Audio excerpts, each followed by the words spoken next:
हाँ।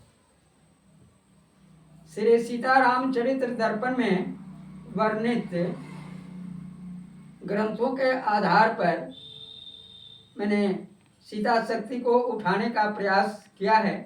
एक कविता 5-7 लाइन का बनाया है, उस कविता को आप सुने। इसका शीर्षक मैंने दिया है दर्पण की सीता बन जाओ। दर्पण की सीता बन जाओ, अपनी छवि को आप उठाओ। दर्पण के मर्यादा सुंदर, पढ़कर देखो खुलकर अंदर।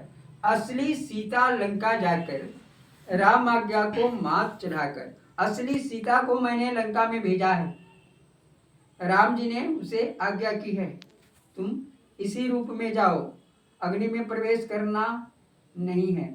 असली सीता को हम लंका में भेजे हैं। असली सीता लंका जाकर, राम आज्ञा को मात चढ़ाकर रही अकेली, शान दिखाते रावण को फटकार सुनाते। राघव अपना धर्म निभाया, रावण को रणमार सुलाया। सीता को सादर अपनाकर, वापस लौट परे करुणा कर। सीता ने 2 सुत उपजाई, राजमहल में आनंद छाई।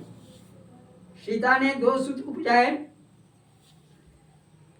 लव और कुश। लव कुश का जन्म मैंने अपने ग्रंथ श्री सीतारामचरित दर्पण महाकाव्य में राजमहल में लिखा है।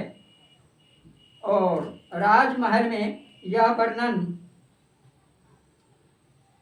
जैसा कि आप टीवी और मोबाइल पर सुनते होंगे कि वाल्मीकि जी के आश्रम में हुआ, तो उसके खंडन कर, उस काव्य को खंडन करते हुए मणि पर्वत के नजदीक एक राम ग्रंथागार है। मेरे दादा गुरु का नाम है श्री राम कुमार दास जी वेदांती।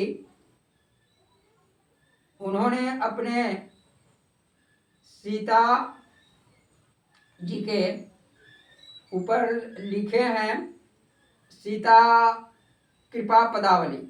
सीता कृपा पदावली उसमें लिखे हैं, तो उसमें सीता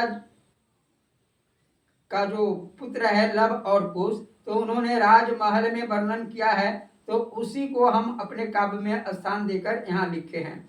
हम अपने रामायण में जो बात कहीं कहीं से लिखे हैं वह मैं अपने मन से बनाकर नहीं लिखा है, कहीं न कहीं किसी न किसी रूप में वर्णित है।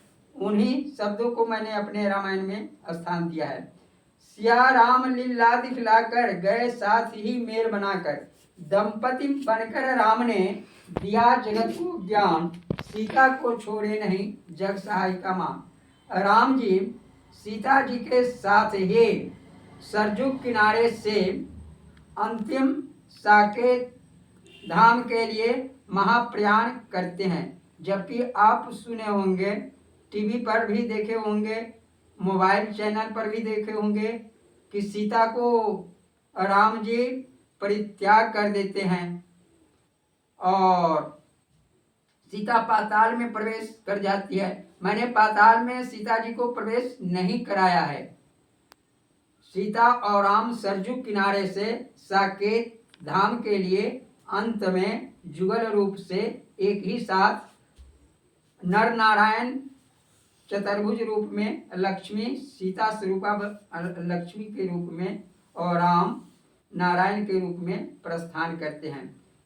यह मेरे हाथ में सीतायन मन का 108 है। मैं सीतारामचरित दर्पण महाकाव्य का 108 पंक्तियों में संक्षिप्त रूप से इसका प्रचार के लिए एक पुस्तक बनाया है, जिसका नाम मैंने सीतायन मन का रखा है।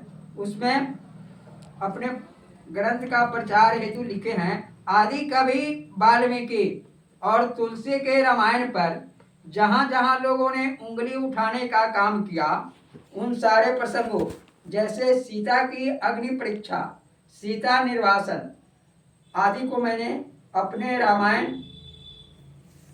श्री सीतारामचरित दर्पण नवकांडीय महाकाव्य में इसे नहीं रखा है। यह मानस के तरह 9 दिवसीय प्रायण करने योग्य है, जो ऊपर के तरह केवल दोहा चौपाई में ही वर्णित 13,500 पंक्तियों में है। इसे अवश्य देखने का सौभाग्य प्राप्त करें, जो 630 पृष्ठों के सुंदर आकर्षक सजिल्द है।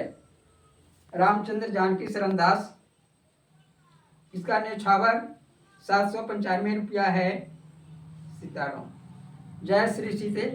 फिर अगली कड़ी दूसरी बार। अगर मेरा यह प्रसंग आपको अच्छा लगे तो श्री सीतारामचरित दर्पण का यह प्रसंग अच्छा लगे तो इसे सपरिवार देखते हुए इसे अवश्य लाइक और शेयर करने का कार्य करेंगे। सीताराम।